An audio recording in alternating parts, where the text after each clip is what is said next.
Hello, friends. Hope you all are doing great. Friends, over the past year, one phrase that has been echoing across boardrooms, research labs, and tech conferences alike is AI agents, isn't it? They are the latest buzz in the industry, sparking both excitement and curiosity. But what exactly are they? And why they are being called as the next big leap after large language models? Today, I'll set the stage by unpacking some of the basic fundamentals of what AI agents are and also show you how to build your first AI agent. So, friends, grab your laptop and let's get started. All right, friends. So, let's look into some of the fundamentals of AI agents. The very first point that we need to understand is what's the context behind an AI agent. And for that, we need to understand some of the key design considerations for AI systems or applications. As you can see here, there are three very important factors to be considered while architecting AI systems. The first one is what is the envisaged complexity in the various steps required to achieve our end goal with that AI system.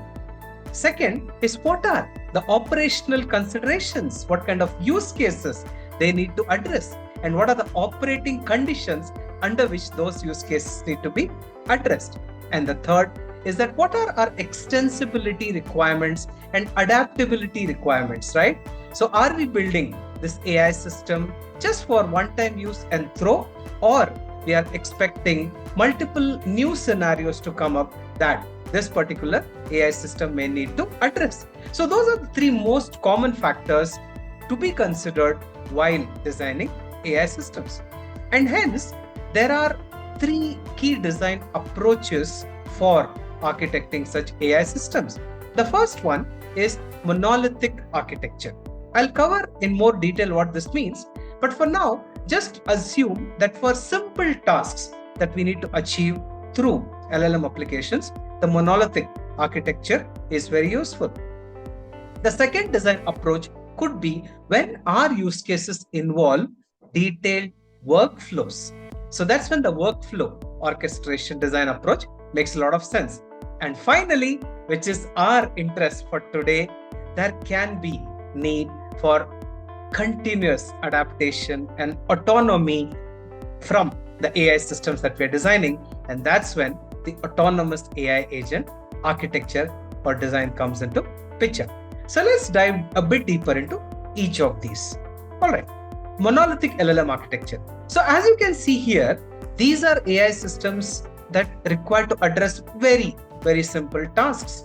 Essentially, it's a one transaction or one step approach where we have our user input, which is a user query that gets fed into the large language model. The large language model has all the features to address that query packaged into a single model, single application.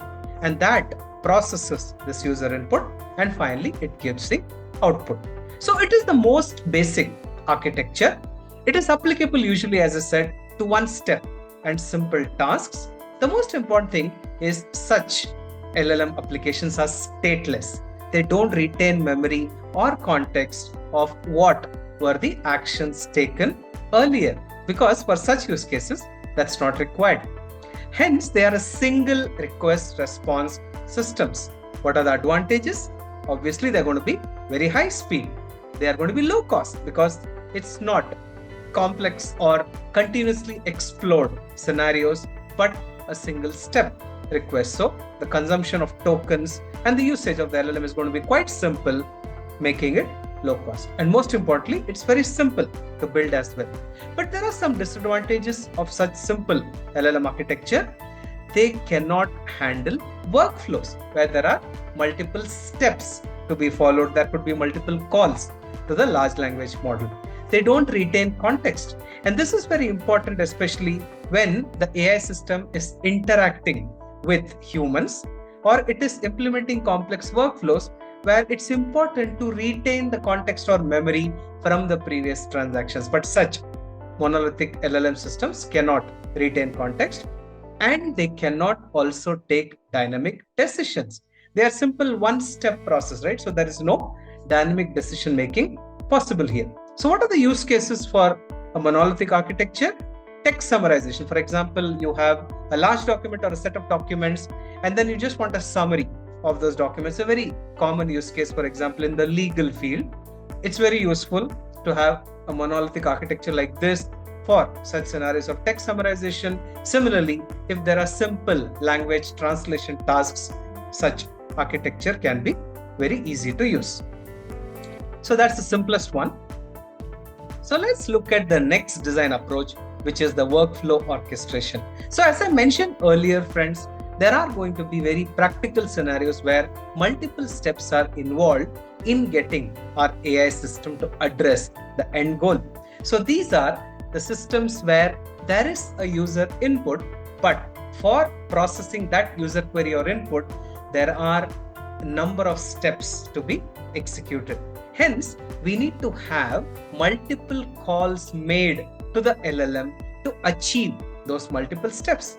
And the moment we have that kind of a scenario, it's important that we have an orchestrator in place that can orchestrate these distribution of calls on the LLM and then aggregate the results of all those calls to provide a final consolidated response to the user.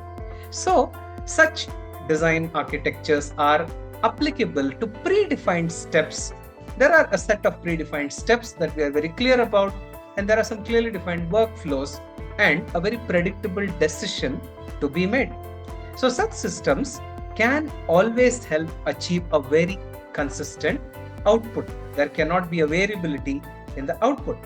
For example, when we have to achieve certain workflow-based tasks for compliance readiness, right, from regulatory agencies and so on. So those kind of consistent inputs can be achieved through such an AI architecture. So you would have already guessed, these are those scenarios where the steps are going to be multiple but repetitive. And there is a well-defined logic with minimal to no ambiguity in executing those steps.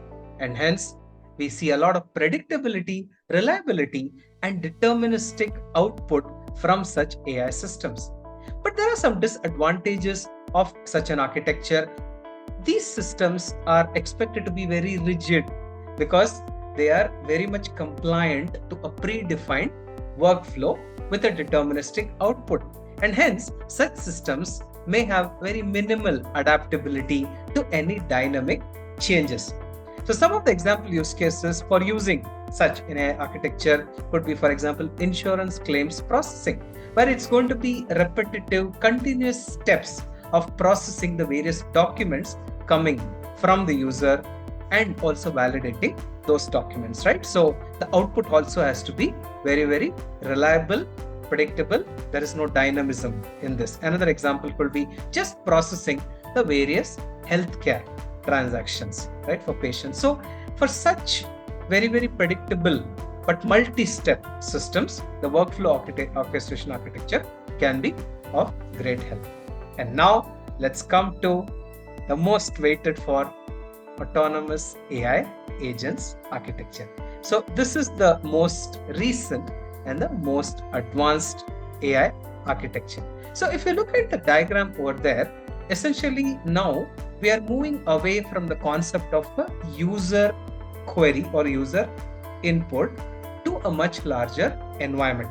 And that's where the autonomy of our AI systems comes into picture, because basically AI agents enable us to achieve an AI system that can be quite autonomous and be capable of assessing what goal needs to be achieved, reason in terms of what steps are required to achieve those goals, and then execute those steps autonomously, but at the same time going back to the user that we call as the human in loop to validate or check for certain steps. So if I put it in simple words, the AI agent, which we call as the autonomous AI agent, is a system that can actually perceive its environment, that can understand its environment, and they can do reasoning. That's the most important thing, right? Like human brain, they can do reasoning. If I have to achieve this particular goal,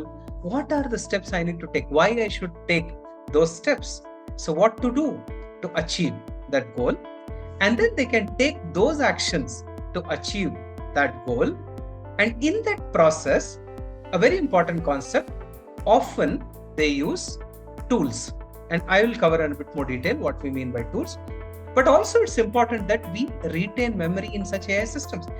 As human brains, when we reason and we take certain steps to achieve a certain goal, memory of the past, memory of the actions that have been taken in the past, memory of the outcomes that were achieved from those actions in the past, they all become very important to be remembered. Only then we can have more reliable final outcome, right? So such AI agents can retain the memory, and most importantly, they can learn, adapt, and improve over time. So in simple terms, an autonomous AI agent is an autonomous system which is focused on a very specific goal. That's a very important decision to be made in the design process, where we should not, as I call, contaminate an AI agent by trying to give too many different goals. So each AI agent has to be focused on a very specific goal. And when all such different AI agents come together, each trying to achieve specific goal, and they come together to achieve one large overarching goal, that's when we call it as an agentic AI system. So it's important to remember this distinction between an AI agent and an agentic AI system, right? An AI agent is a single agent with a very specific goal, whereas an agentic AI system is an orchestrated system of multiple such AI agents working together, while each having a specific goal, but also integrating and interacting with each other to give the outcome from the goals they have achieved to other AI agents who can then take those goals further to achieve the next set of goals. So we are solving a larger problem, putting all these AI agents together. So basically, what that means is essentially an AI agent is a goal-driven, interactive, as I said, adaptive environment or system, and AI agents definitely use tools, which I'll come to. Okay, they do decompose their goals into reasoning-based steps and adjust on the go. They do remember the past, and they can take feedback both from human in loop as well as from the observations they make in the environment as they execute these various steps. So the most important part is that this could also lead to some disadvantages. As you can see there, because of this dynamism, AI agents can also become unpredictable. Also, building such AI agents could be a very complex affair because there are so many possible outcomes, and the error management, the importance of ensuring there is reliability and predictability in the outcome of such agents would need some complex design. So they can be complex, and also the consumption of the LLM could be quite huge because often such AI agents are exploratory, right? They can try multiple steps. There can be multiple calls to the LLMs, and the usage of the LLM can be high, leading to high cost. Nevertheless, they are the buzz, as I mentioned earlier, in the industry today. And it's important to understand that there are already a lot of good use cases for the application of AI agents, such as, say, in research work or adaptive customer support, where there has to be a lot of dynamic decision making to be made to respond to the customer asks or queries as the chat interaction continues. So in summary, AI agents perceive their environment, and then they process various inputs that they receive and also use the tools given to them to achieve those different actions. They continuously reason and plan their next steps, and that's why we say they do take decisions autonomously, but they do also have the capability to have human in loop to go back and check if they are not sure about a particular next step to be taken, and then they keep taking these actions and go into this continuous autonomy loop till the final goal is achieved. So I think with this articulation, I hope you have understood at a very, very basic level what AI agents are, right?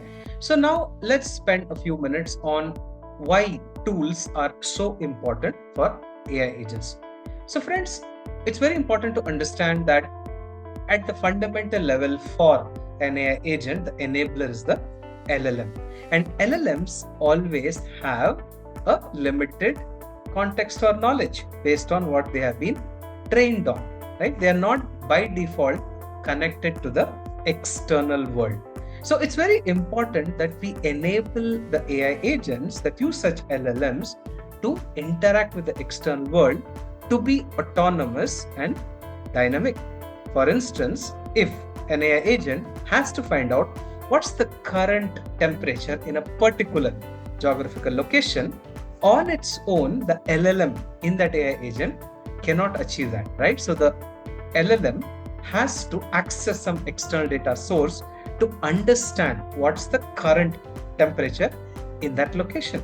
And that's when tools become very useful, because such tools enable access to the agent and the underlying LLM to connect to the external world to get certain information, right? So if you see this diagram, it very well explains at a very fundamental level, when we talk of tools, how the AI agent looks like in its composition. So the AI agent definitely needs to have an LLM. It needs to have a set of tools that it can use to achieve the various actions. And obviously there is the basic logic of how the AI agent has to work. And most importantly, we need to have this prompt template component of the AI agent that not only helps pass the human or user inputs to the agent, but also for the agent to pass back the outputs where required from its intermediate steps and seek user feedback. So that's where the prompt template is very useful.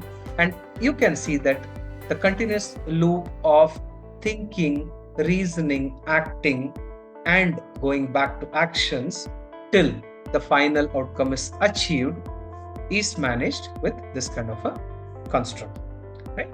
So if we go to a formal definition, tools are callable functions. They're functions, right? Or modules that the AI agent can invoke when it is reasoning and deciding to take certain actions, right? So basically they enable action taking by the AI agent, and more importantly, they do provide access to external data, like the other example I gave, so that access enables the AI agent to execute the task beyond what the LLM on its own knows about the world based on its training.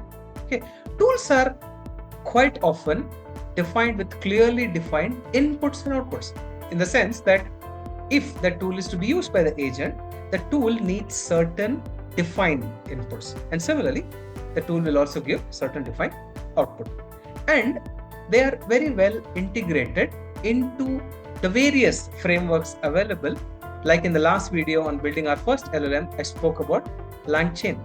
So such frameworks that exist to build AI applications such as LangChain, LangGraph, or Open AI function calling, all of them have a rich set of features to support tool calling by AI agents. And why I specifically called out API calls here is essentially this interaction between the agent and such tools happen through API calls. And we can also build our custom APIs, and that's what I'm going to show you in this video when I walk through the Python script as to how we can make a custom function definition and also define that API interface for the agent to call that custom function. So these tools essentially make the agents agentic, which I spoke about earlier. They enable the agent to reason, plan, and act.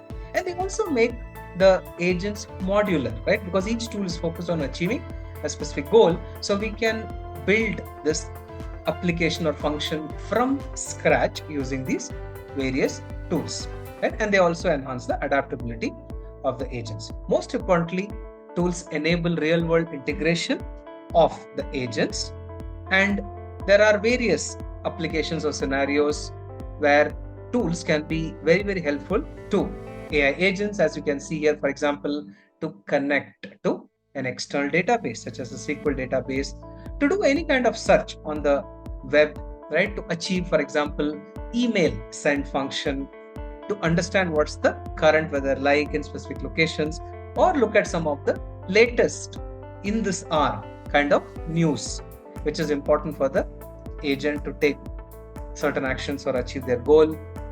And as I already mentioned, there is also a possibility of a custom API that we can build to enable as a tool for the AI agent. So I think this should give you the very basic crux of what AI agents are, and most importantly, why it is very difficult for us to build an AI agent without tools, because tools basically enable an agent to be an agent of thinking, reasoning, acting. All right. So I think with that, I think it's time we can just jump into our real code. So let me go there.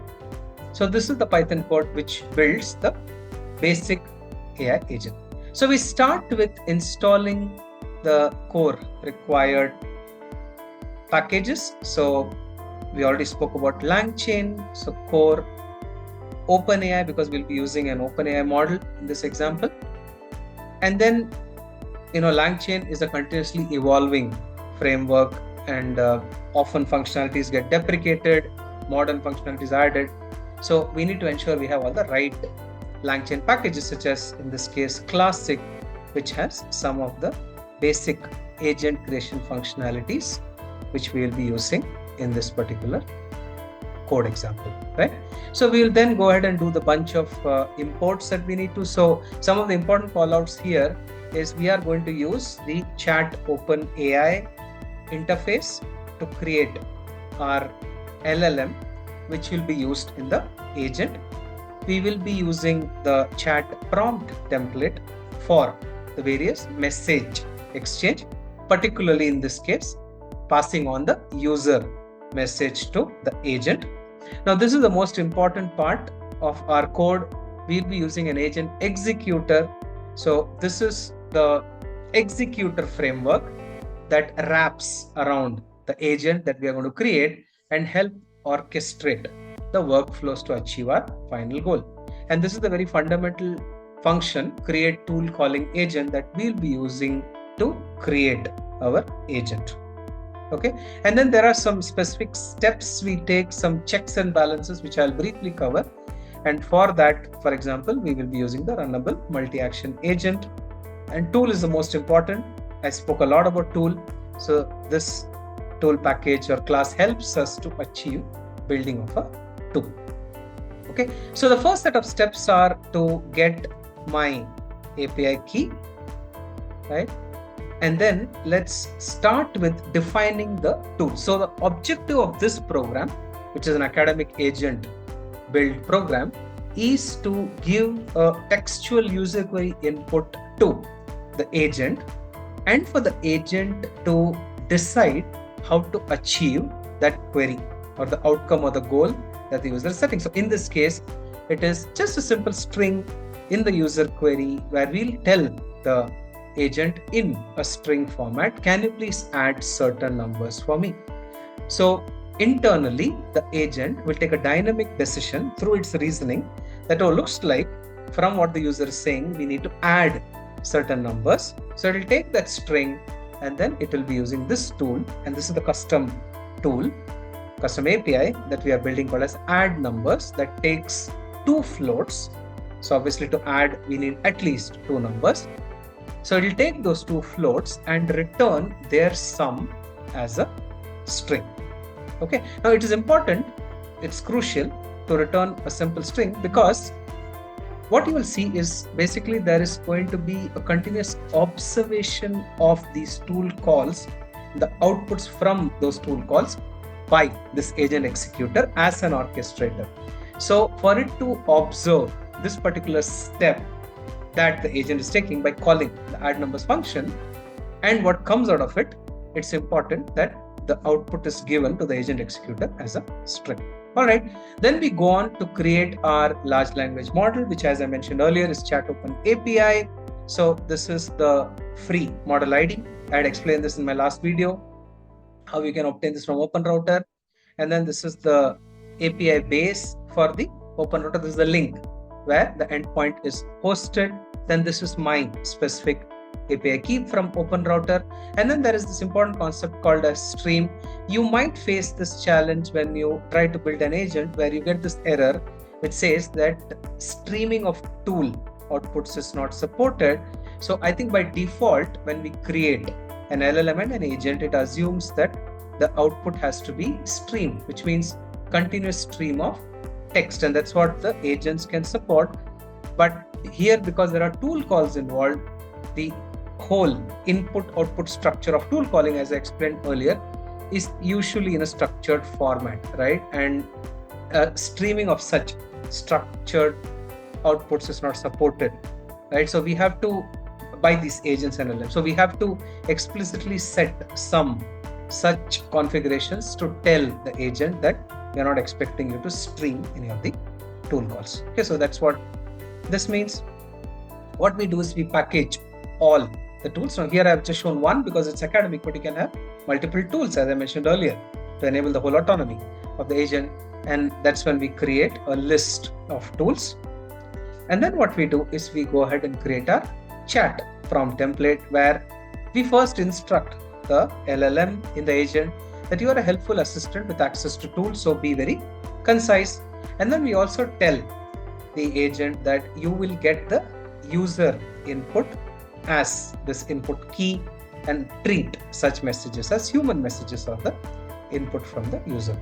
And this agent scratchpad essentially means that all the observations that the agent is making or the agent executor is making based on the agent's actions, that's all recorded.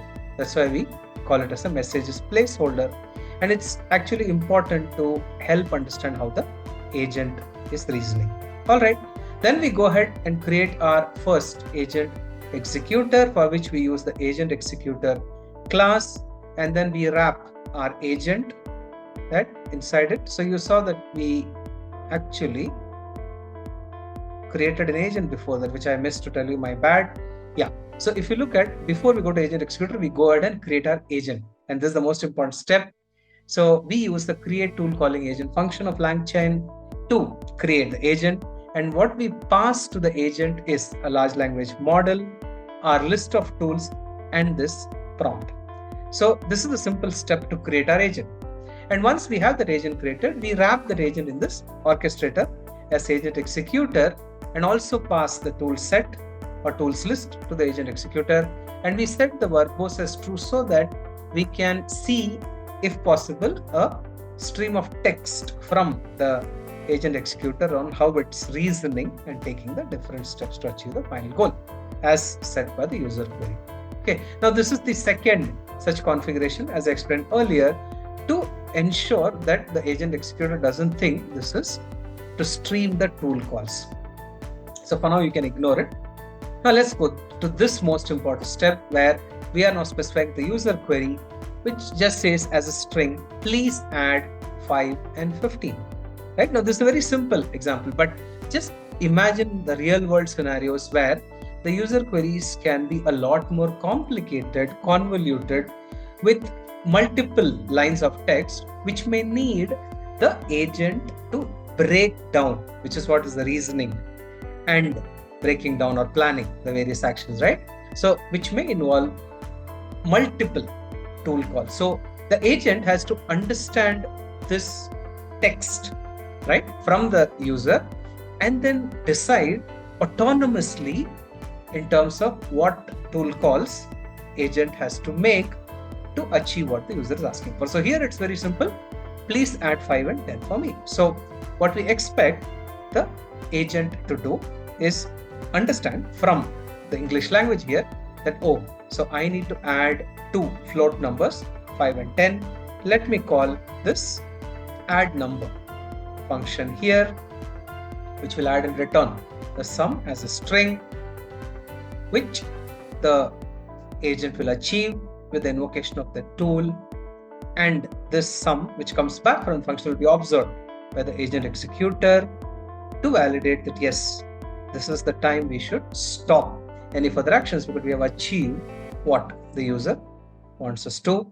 and how we pass this string to the agent through the agent executor is by calling the invoke function.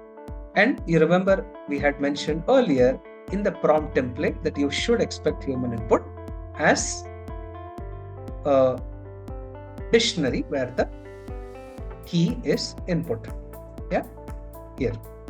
Correct? So that's what we're doing here. When we are calling invoke, we are passing the same key and the value is this user query. Okay. And then the output is obviously another dictionary from the agent executor, which is the final answer. So we use the output key and then we print the final result. So now let's execute the code and see.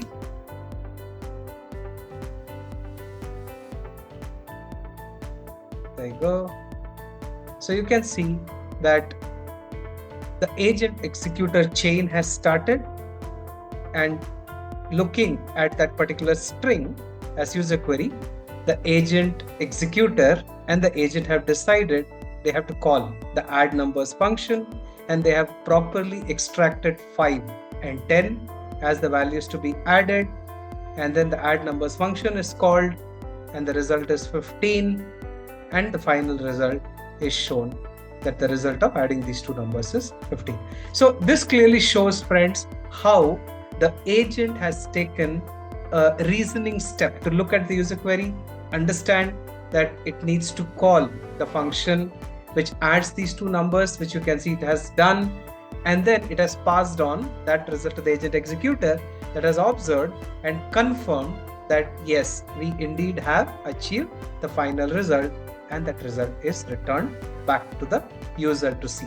So you can see how with a very simple AI agent and executor application that we built here, you can clearly see the dynamic decision-making capability of the agent to eventually give the result that we want. So friends, I hope this has been helpful to you. Of course, we have just scratched the very surface of AI agents. There are a lot of interesting concepts, particularly a proper way of building well-orchestrated agentic AI systems using some of the frameworks such as LangGraph, which I can cover in my subsequent videos. But for today, this is, I think, enough for all of you to see and digest, and I'm sure it would have given you a very good view of what an AI agent is and how you can build your first AI agent. So friends, if you liked this video, please do like on the YouTube channel, please comment, please share this video with all your friends and family, and please do subscribe to my channel. Thank you so much. Bye-bye.